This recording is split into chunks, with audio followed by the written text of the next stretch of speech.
Welcome to the GTN show and to a special guest, Steph. Welcome. Thank you, it's so great to be here. Today we have a lot of racing to go through. Yes, including the London Marathon and a new world record at the London Marathon. Plus, Ironman have a new hydration supplier and the Super Tri have announced their calendar. And we've got a look forward to the first Ironman of the Ironman Pro Series in Texas.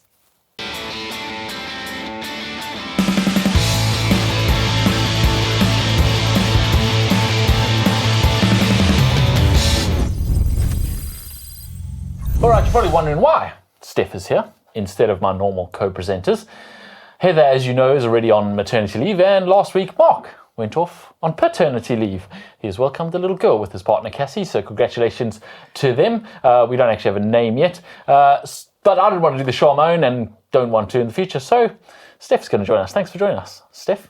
If she does a good job, give us a thumbs up and say so in the comments down below. Mean comments not appreciated. Thanks.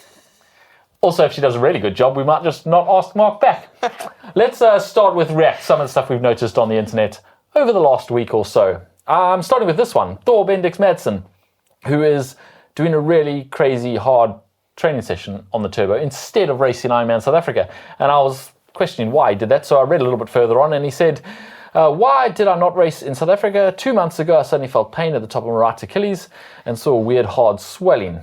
Went through scans and got the news that it's just the Achilles tendon and there's no sign of inflammation. Carried on with preparation for Ironman, but 2 weeks ago the pain got more painful, even walking became a problem.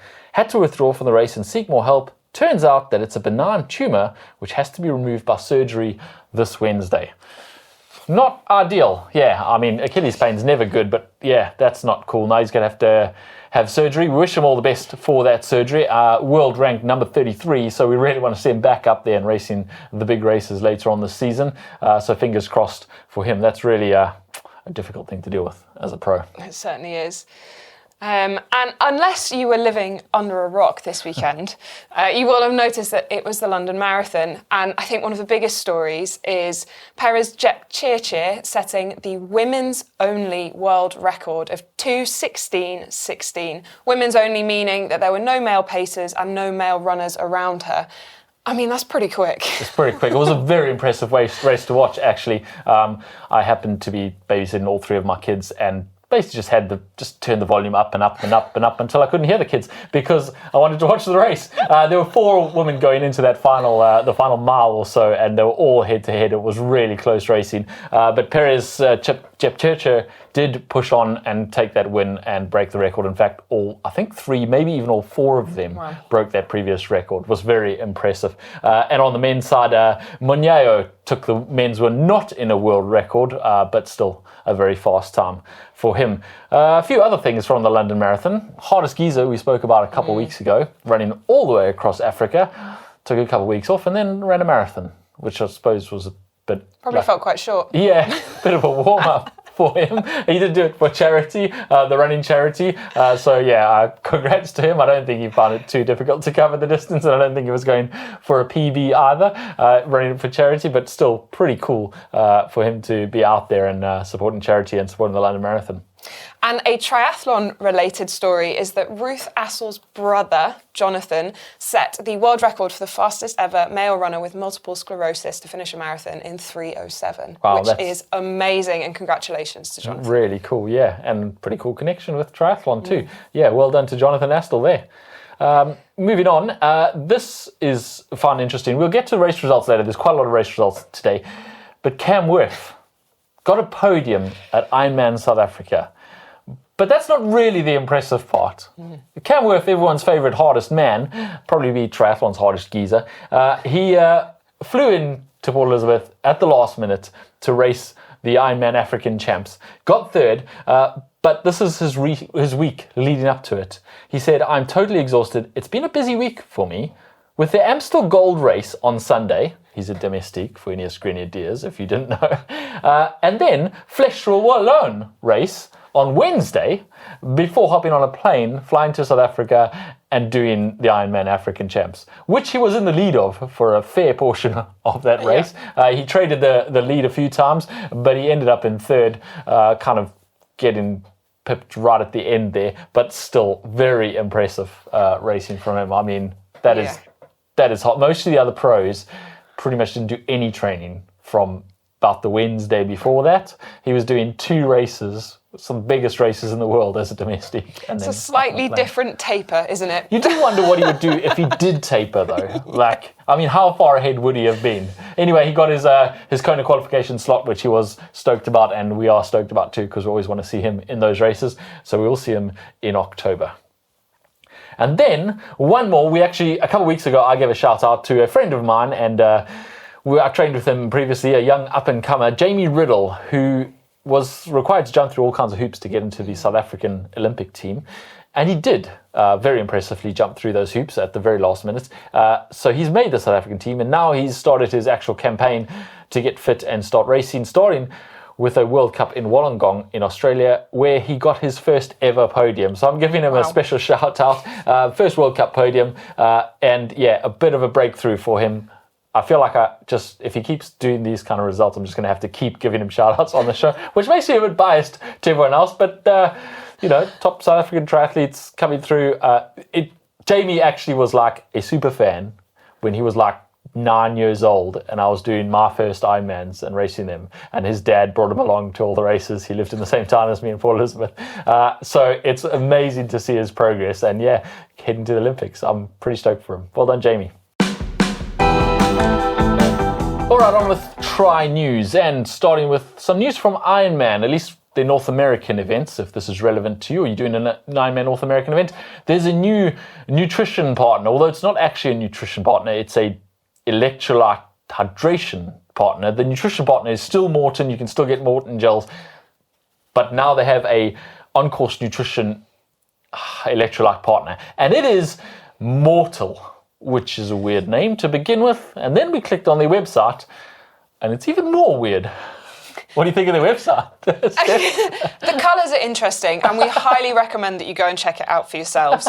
Their tagline is "Don't die in your next workout," which goes in strong, and we would also recommend that. Yeah, don't die in your next workout. Yeah, we would recommend that for sure. I mean, their website is something, it looks like something designed on MySpace in the 90s. It's really, really, I mean, I'm assuming that this is on purpose. It's got to be on purpose. It's so retro that it's cool. There's even a call-in number. Yeah. So it's, Well, Americans do still sometimes phone in orders, I think, maybe. I don't know. Correct us if we're wrong. It's very interesting, and it's got people talking a little bit, because it does actually, I mean, triathletes are never going to be particularly happy about a new nutrition partner on their course. They always, nutrition is the fourth discipline, and people like to get their knickers in a twist about it. But this one is particularly particularly troublesome, potentially. It is just an electrolyte drink. It has stevia in it, a non-nutritive sweetener, so you make it sweeter without actually adding any calories. And personally, I don't really see the point of that. If you do an Ironman, you want calories. Yep. So you don't really want to be drinking something that's sweet and then separately eating something that's sweet for the calories. You kind of want it all in one. If you're going to have something sweet, that must be your calories. But perhaps some people are different. It does have quite a lot of electrolytes in it, though. I mean, compared to Gatorade, and Gatorade's what's been used for years and years and years, and I'm not saying that Gatorade's the best thing in the world out there, but compared to Gatorade, it has 1.5, nearly 2 times as much sodium, and that's in their less salty version. They then have a salty version, which has 4 times, 950 milligrams of sodium in it, which is a lot. I mean, that is, if you have 2 or 3 servings of that, you're going to be overdosing on sodium. Yeah, exactly. And then you're going to have to drink even more. So, yeah. Because you're thirsty. And I think the biggest thing for me is I like to practice my nutrition. So if I know that Gatorade is on the course, I can go out and I can buy it. Yeah. Or I can go get it anywhere in the US. Yeah. Yeah. Whereas Mortal is only available on the feed. So it takes a lot of pre-planning. You can't just rock up to a gas station and go in and get yourself I don't think that's necessarily that much of a problem. You will have to, though, order some at the feed because it's exclusively there, and then practice with it. And it does force you, if you're going to use what's the on-course nutrition, to separate your electrolytes from your hydration, from your nutrition.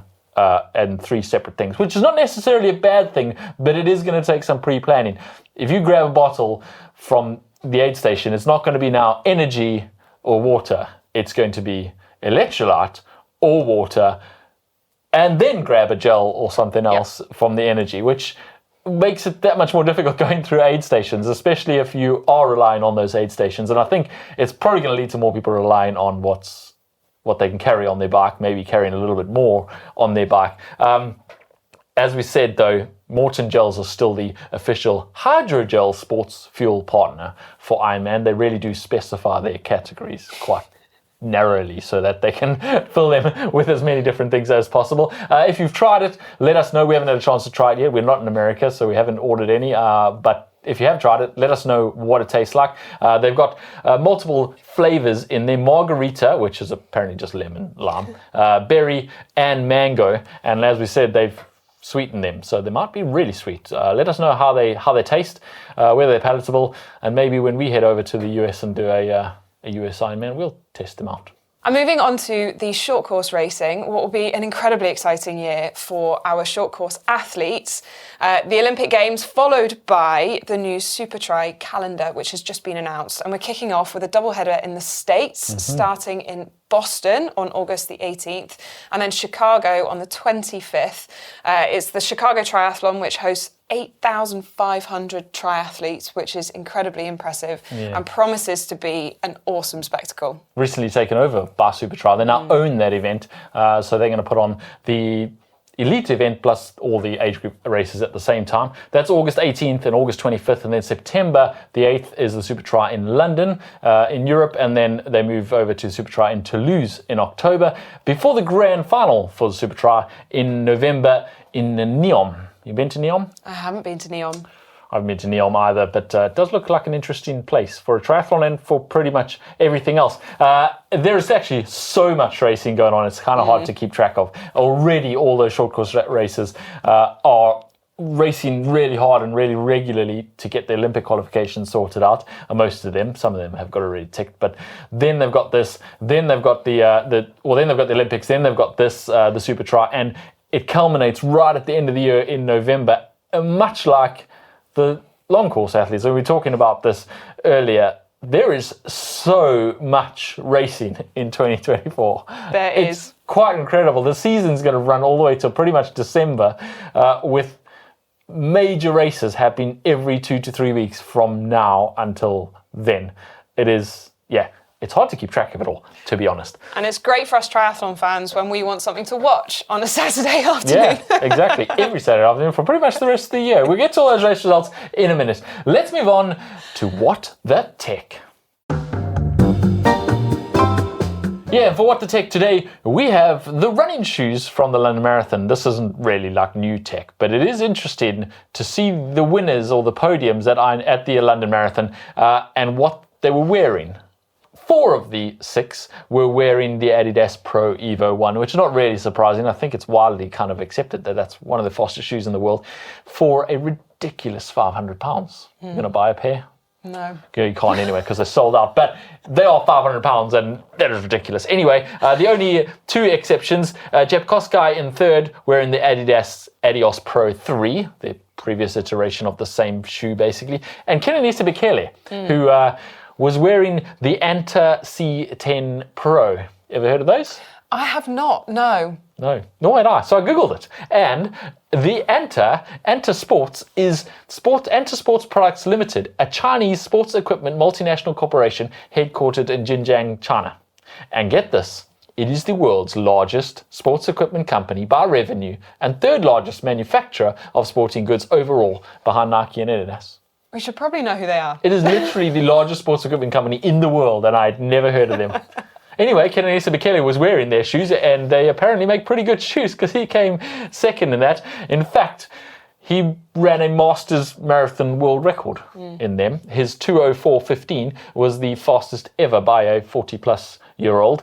I actually was thinking I would enter the London Marathon next year and see how fast I could go in the 40-plus category now that I am over the hill. But clearly I wasn't going to win it. No. You'd be missing the top step. Well, maybe I'll go for 2nd. or 22nd or 52nd maybe. Anyway, very impressive times, and yeah, really interesting to see those shoes. Maybe we'll have to find some Anta shoes and test them out sometime.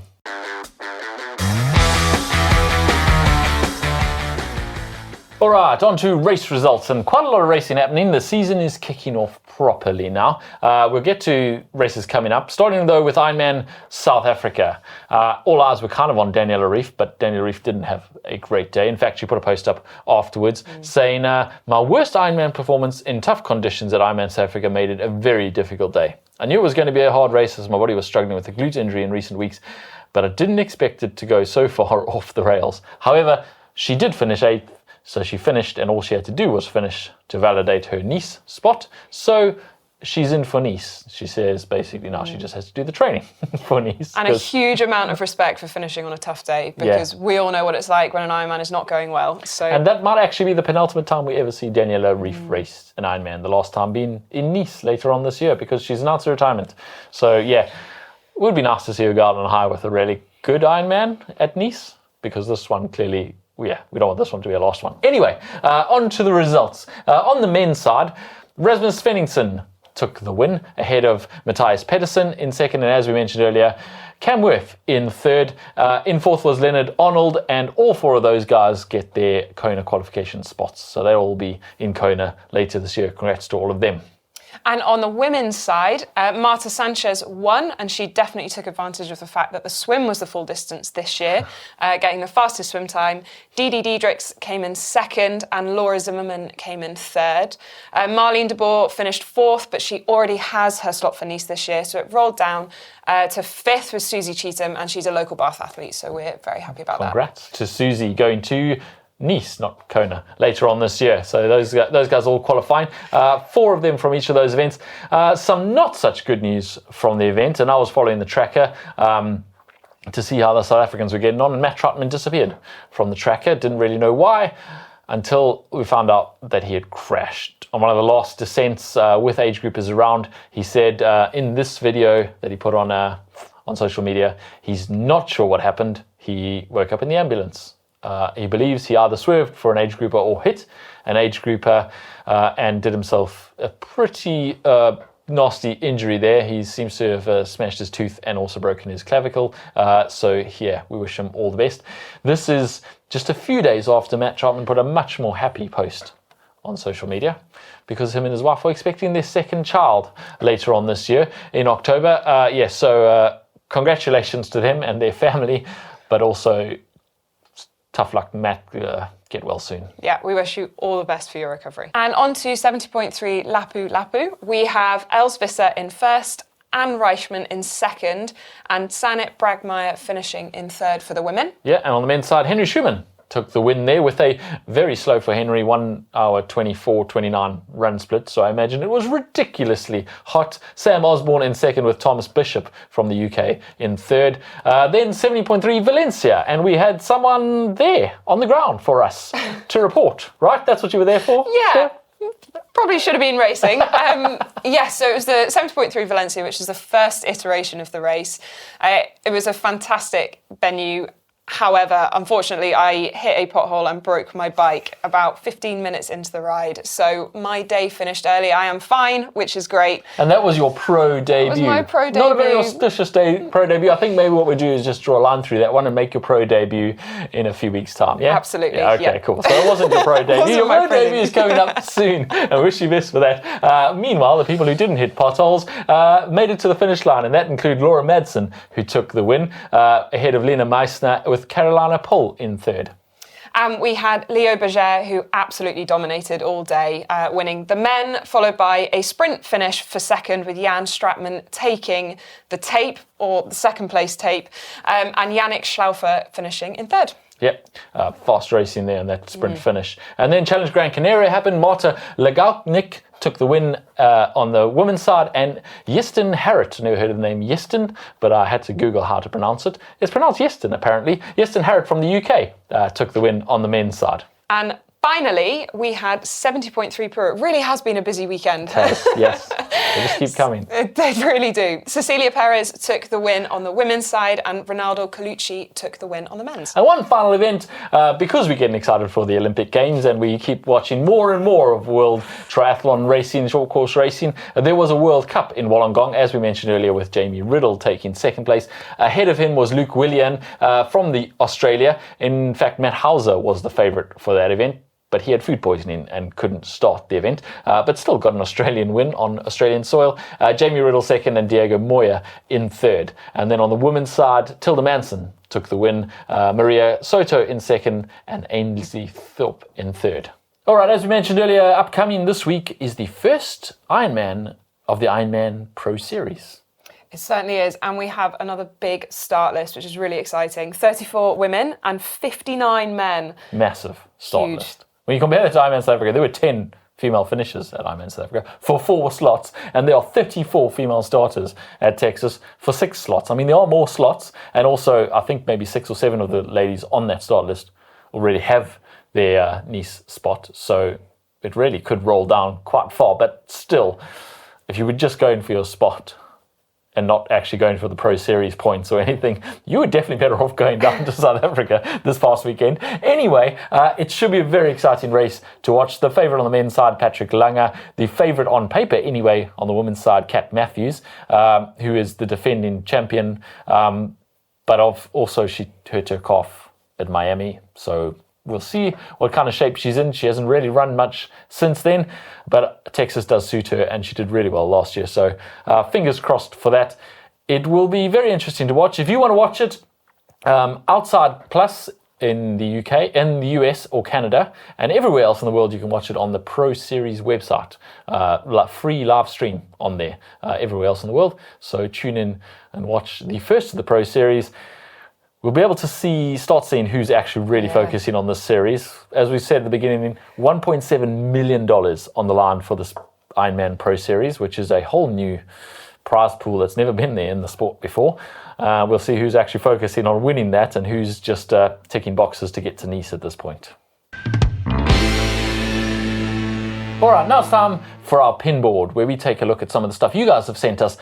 And if you have tried to send us stuff in the last few weeks, we do apologize.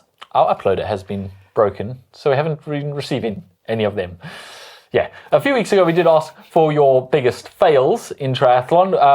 It was triggered by this video of a guy trying to sit on a bollard at the end of a triathlon and stacking it, which was very funny. And we thought, well, people must have all kinds of fails. Maybe you didn't get it on video, but you at least tell us the story. We'll read out the story next week, upload that, or just upload a photo of your race or something that went wrong. What about you, Steph? Got any upload photos for us? I do. Yeah. I do have a triathlon fail, and this is my broken wheel after I went all the way to Spain to ride into a pothole rather than doing it on British roads. That is, you could definitely have done that on British roads, but yeah, if you're going to travel all the way to Spain to do it, well, I guess that's your choice. That's quite a nasty fail there.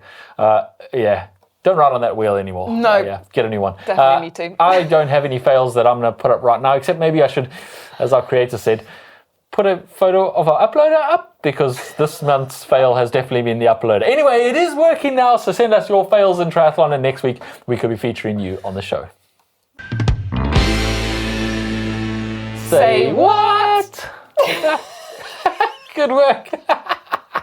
We'll get him practicing some more. Okay, Vakta Denach says, under one of our videos, this is where we take a look at some of your comments that you guys have put under our videos. We love to hear from you guys, so keep the comments coming. This one under last week's show, where Mark spoke about the dodgy water quality in Paris. We're all a little bit worried about this, because we really don't want to see the Olympic triathlon turn into an Olympic duathlon at all. But Vakta Denach says, my guess is that they will, just by total coincidence, have good water quality results before the race. Nobody would think of bad water quality when reading about a triathlete having a bad stomach and spending a large part of their time after the race on the toilet.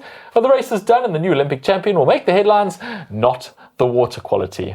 Unless the new Olympic champion can't get to the podium to get their gold medal because they're on the toilet. They're on the toilet, which is, well, if it's as bad as they say, it's a very real possibility. Nick Goodall commented on that comment and said, for the 2010 Winter Olympics in Vancouver, they set a dump truck bridge to bring in snow from a mountain 3 hours outside the city. Palms will be greased, the show will go on, and the athletes will do many loose poos. He's probably not wrong. I don't want to be a cynic, but he's probably not wrong. We've seen it happen before at triathlons. So, yeah, I think we'll just leave that one there. There was one more comment that we got that caught my attention. This one was from Kerry N. Ball. And she said, "This is what happens to people who put a South African in an ice swim."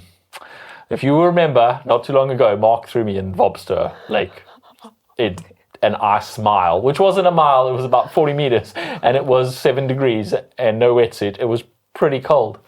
Terrifying, actually. It was horrible. Anyway, I got my own back in a recent video. You go watch that now. It is, we found the cheapest and nastiest tri-kit on the internet. And we had quite a lot of fun getting Mark to test it all out for us, including a very fetching pink tri-suit, which I think Mark's going to keep, and we're going to make him race a triathlon. In fact, the video needed to get 1,000 likes in order to get Mark to race that triathlon, and it is currently on 941 likes. Please go and like it. Yeah, go like that video. I can't promise you will like the results when Mark does a triathlon in a almost transparent pink tri-suit, but we still want to see him do that. We want to force him to do it. So go hit that like button. Thanks for watching, everyone. Thanks so much for joining us. Steph? Thanks for having me. Yeah, we really appreciate it. We'll definitely have you back. Coming up on the show later this week, we have ultra running tips with Kilian Jornet. Mark went out a little while ago, ran with Kilian Jornet, and we put a video up on that. You can watch that now. But he also asked Kilian for some of his top tips for ultra running. And you can imagine they're pretty useful tips. I think I'm going to go and check that one out. Yeah, that's going to be a good one. If you're looking for something to watch right now, as I said, cheap and nasty tri-kit is a good for a laugh. We got Mark. We really did set him up. It's brilliant. Go enjoy it now. Thanks for watching. Thanks for joining us, Steph. We'll see you next week.